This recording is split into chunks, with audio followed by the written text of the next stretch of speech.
മതി, നിർത്ത്. ഇനിയൊന്നും പറയരുത്. ആരെയും കണ്ണടച്ച് സ്നേഹിക്കുകയും വിശ്വസിക്കുകയും ചെയ്യുന്ന ഈ ആന്റണിയുടെ മകൻ ഒരു അബദ്ധം പറ്റി. എല്ലാരും അവനോട് ക്ഷമിക്കണം, അവനെ ശപിക്കരുത്.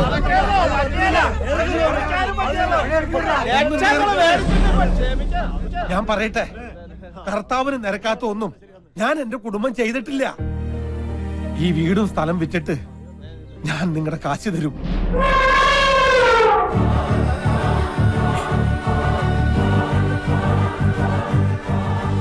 ആന്റണി വെറുമാക്ക് പറയാറില്ല.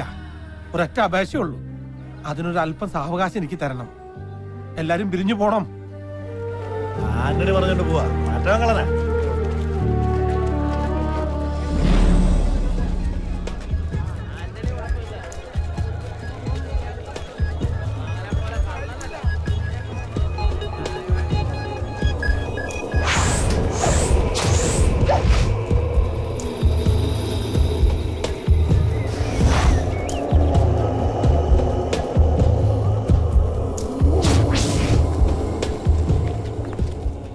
എവിടെയാടാ നിന്റെ മോൻ?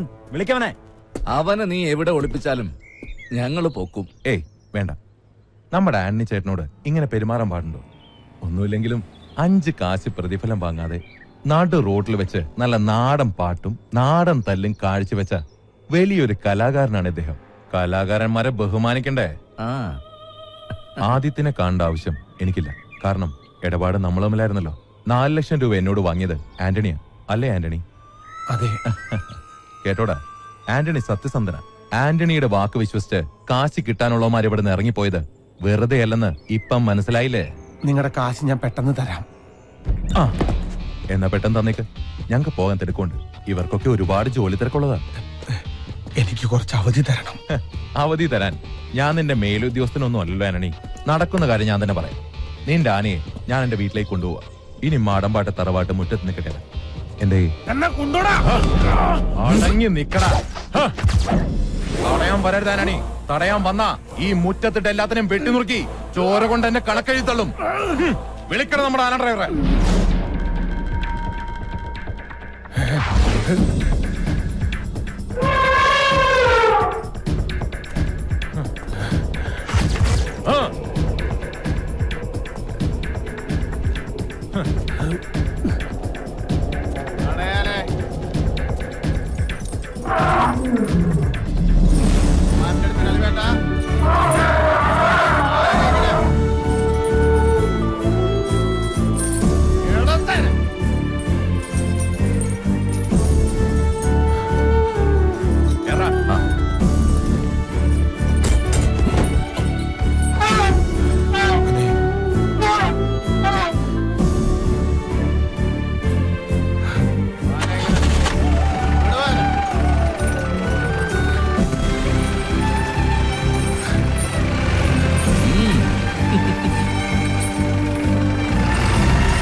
ഞാനൊന്ന് പറയട്ടെ, ആന്റണിച്ചിന് എല്ലാത്തിനും ഒരു പരിഹാരം കാണും.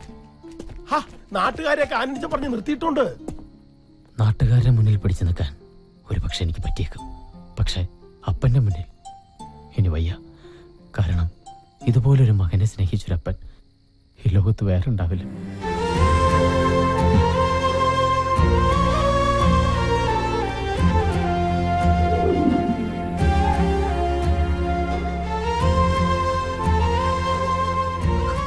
ലക്ഷ്മിയെ,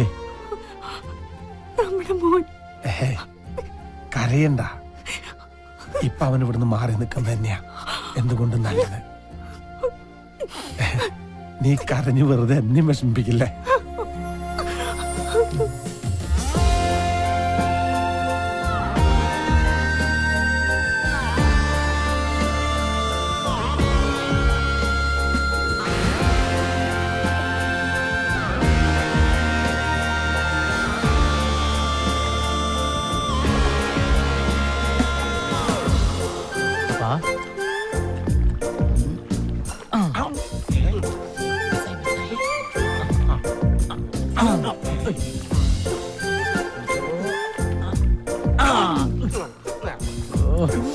ഇങ്ങോട്ട്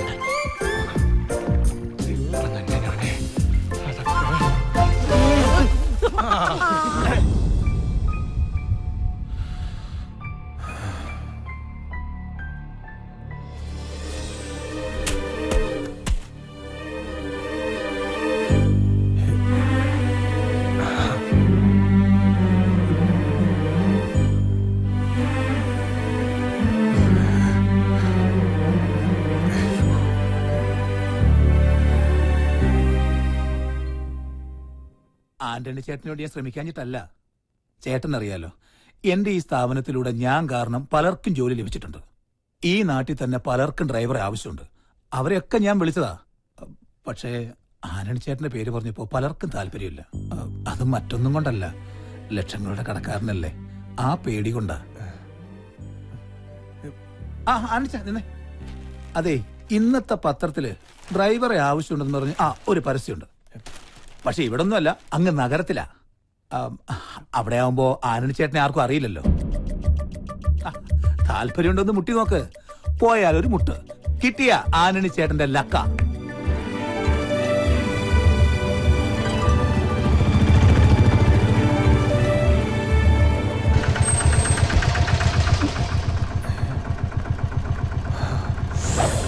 മിന്നൂസ് ഗ്രൂപ്പ് ഒരു നെല്ലിക്കൽ സ്ഥാപനം കേട്ടിട്ടില്ലേ?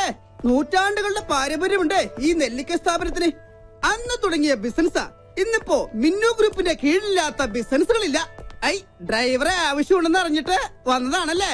പക്ഷെ നോക്കിയിട്ട് തന്റെ കാര്യം പോക്കാം. ഇവിടെ നല്ല തുമ്പപ്പൂ പോലെ വെളുത്ത ആളുകൾക്ക് മാത്രമേ ജോലി കൊടുക്കൂ. കാരണം എന്താ, ഈ നെല്ലിക്കൽ കുടുംബം രാജവംശത്തിൽ പെട്ടതാണേ. അത് തന്നെ പോലുള്ള നീഗ്രകളുടെ രാജവംശം അല്ല. വെളുത്തിരിക്കണം, ഇല്ലെങ്കിലേ വെളുപ്പിച്ചിരിക്കണം. മിനിമം ഇത്രയെങ്കിലും.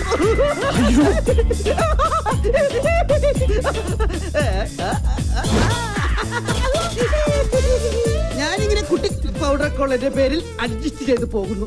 നോട്ട് ഓൺലി ഞാൻ കല്യാണം കഴിച്ചിട്ടില്ല, ആ ഒറ്റ പരിഗണന കൊണ്ടാ എനിക്കിവിടെ ജോലി കിട്ടിയത്. ഇവിടുത്തെ പ്രത്യേകത എന്ന് പറഞ്ഞാൽ കല്യാണം കഴിക്കാത്തവരോട് വർമ്മ സാറിനും മിന്നു മേഡത്തിനും ഭയങ്കര സ്നേഹമാണ്.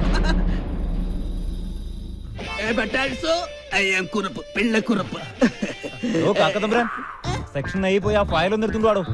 കാക്കത്തമ്പുരാൻ നിന്റെ അപ്പൻ അസുഖാൽക്കാർ സ്നേഹം കൊണ്ടോൾ ഇങ്ങനെയും വിളിക്കും. ഇവിടുത്തെ ജോലി കിട്ടിക്കഴിഞ്ഞാൽ ജീവിതത്തിനൊരു ഗ്യാരണ്ടിയായി. വിശ്വസിച്ചു കഴിഞ്ഞാൽ ഇവിടുത്തെ കുടുംബത്തിലൊരു അംഗമായിട്ട് കൂടെ താമസിക്കുകയും ചെയ്യാം. പിന്നെ എന്നാൽ വിശ്വസിക്കാൻ പറ്റാത്ത രണ്ടുപേരുണ്ട്. അതിലൊരാളാണ് ദാ വരുന്നത്, വർമ്മ സാറിന്റെ അളിയൻ Madhava Varma. Good morning sir. Good morning. Good morning. England Siddhabad. ഇതേതാ നിന്നെക്കാൾ വലിയ വെലിക്കാക്ക? വെലിക്കാക്ക സാറിന്റെ അച്ഛൻ. ഡ്രൈവറിന്റെ ഒഴിവുണ്ടെന്ന് പറഞ്ഞാലും വന്നാണേ. അതാണ് ജനറൽ മാനേജറുടെ മുറി. അങ്ങോട്ട് നടന്നോളൂ, ഞാൻ വന്നേക്കാം. ഇനി അവിടെ ഉണ്ടാവും അടുത്ത അവതാരം. വർമ്മ സാറിന്റെ മരുമകൻ മഞ്ജുളകുമാരൻ.